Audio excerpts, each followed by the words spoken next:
memikirkan ciptaan Allah ini kan banyak sekali, Pak.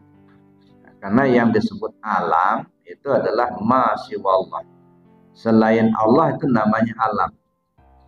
Surga itu alam, neraka alam, bumi, langit, bulan, bintang, matahari alam, manusia, malaikat, jin, iblis alam. Jadi selain Allah itu alam. Karena alam ini sangat banyak, nggak mungkin kita akan pikirkan secara keseluruhan. Maka ulama tasawuf membagi alam itu kepada dua. Ada alam kabir, ada alam shaghir. Alam kabir, alam terkembang, ya, alam yang luas ini, di alam kabir, surga, neraka, aras, kursi, bumi, langit, bulan, bintang, matahari, manusia, malaikat, jin, iblis, itu namanya alam kabir, ya.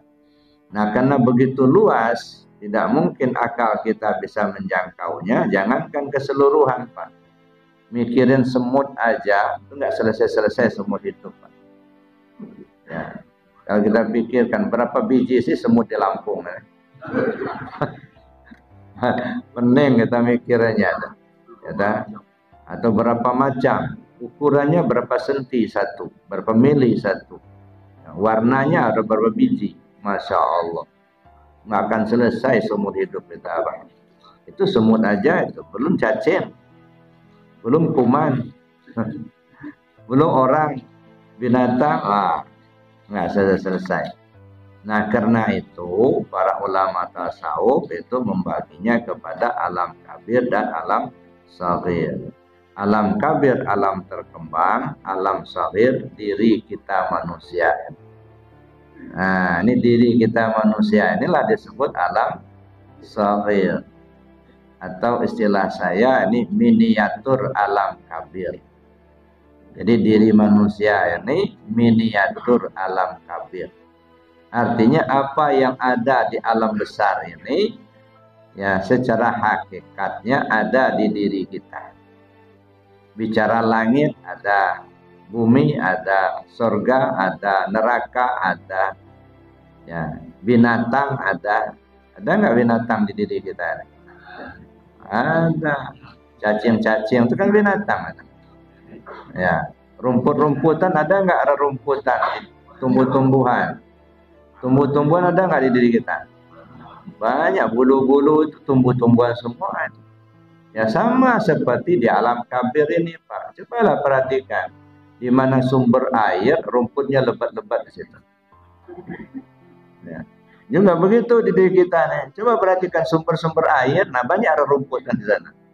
Nah, laut ada di diri kita, sungai ada. Kadang-kadang lagi ngaji begini, misi ibu ya mau ngalirin sungai, nah, keluar dia ke WC. Jadi sungai ada, ya. Surga ada, neraka ada, ya. Senang, kesenangan, pernah nggak Bapak Ibu merasakan senang, bahagia gitu ya? Pernah nggak ngerasakan itu? Sering, ya, itu ibaratnya masuk surga. Pernah nggak merasakan sedih, gelisah, susah, apalagi kalau nggak punya duit? Pernah nggak ngalami itu? Pernah. Itu ibaratnya neraka. Jadi kita ini kadang-kadang masuk surga, kadang masuk neraka. Makanya kata Rabi Adawiyah, biarlah saya masuk neraka asal bersama Allah.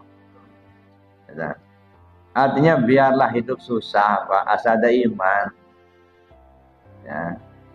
Hidup kita susah, kadang-kadang makan saja nggak mencukupi, tapi alhamdulillah ada iman di dada. Itu modal utama. Lebih baik itu daripada duitnya banyak, jabatan tinggi, rumahnya bagus, mobil mewah, tapi nggak ada iman. Nah, makanya kata Buya Hamka, ya rahimahullah taala, apa kata beliau?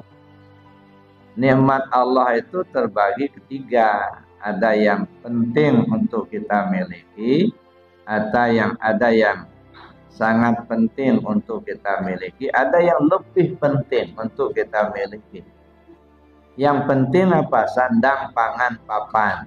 Itu penting untuk kita miliki. Yang lebih penting dari itu sehat.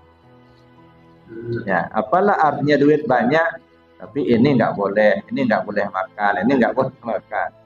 Uangnya banyak miliaran, tapi nasi nggak boleh, garam nggak boleh, minyak nggak boleh, jarak jalan agak jauh nggak boleh. Tengkungkung Pak. Ya. Nah, makanya yang sandang, pangan, papan penting kita miliki. Kita butuh sandang yang kita pakai, ya. Pangan yang kita makan, papan yang kita tempati. Ada rumah, cukup pakaian, cukup makanan. Nah, sandang, pangan, papan.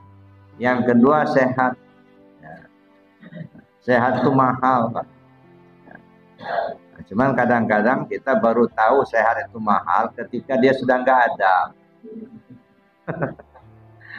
Kalau ketika sehat itu sudah pergi, nah mahal, terasa mahal.